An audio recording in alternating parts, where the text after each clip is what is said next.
ጓደኛዬ። እሺ አመሰግናለሁ።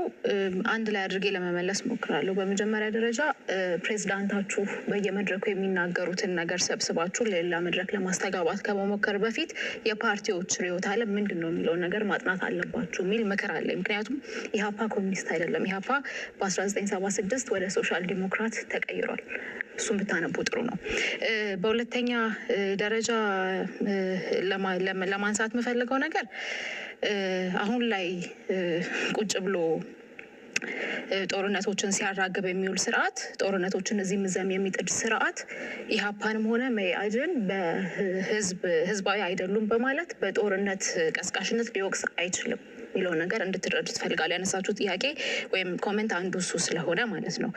በኢዜማ በኩል ለተነሳው ነገር ሳወራ አሁንም ቢሆን ኢህአፓም አጠቃላይ ትብብሩም መኢአድም ኮሚኒስት አይደለም፣ ሶሻል ዲሞክራት ነው። እናንተም እሱን ሪፈር ለማድረግ ተከራካሪዎቻችን ማን ናቸው የሚለውን ነገር ቀድማችሁ አይታችሁ አንባችሁ ብትመጡ ደስ ይለኛል። ከገበያ መር ኢኮኖሚ ጋር በተያያዘ መንግስት የመቆጣጠር ኃላፊነቱን እንደሚወስድ በግልጽ ያስቀምጥነውና ቅድምም የመለስንበት ነገር ነው እና የተጣረሰባችሁ በየት በኩል እንደሆነ አልገባኝም። እሱን ክሊር ማድረግ ወይ ይኖርባችኋል፣ አሊያም እናንተ ራሳችሁ በትክክል የተናገርነውን አልተረዳችሁትም የሚል ኢምፕሊኬሽን አለው። በዋናነት ግን አሁን ስላለው ጉዳይ ነው ማውራት ያለብን ብለን እናምናለን። አሁን ያለው ሁኔታ ኢህአፓ ጦርነት ቀስቃሽ አይደለም፣ መኢአድ ጦርነት ቀስቃሽ አይደለም። በየትኛውም መለኪያ ህዝብ ዳቦ መግዛት ባልቻለበት፣ ኢኮኖሚው እያሽቆለቆለ ባለበት ሁኔታ፣ ሀገርን በብድር ስም ለውጭ በሸጣችሁበት ሁኔታ እናንተ ምረጡን ብላችሁ የመውጣት ሞራሉን ራሱ ከየት እንዳገኛችሁት አናውቅም። እና አሁን ስላለው ነገር እናውራ። አሁን ያለውን ነገር ማውራት እንደማትወዱ እናውቃለን። ሁኔታ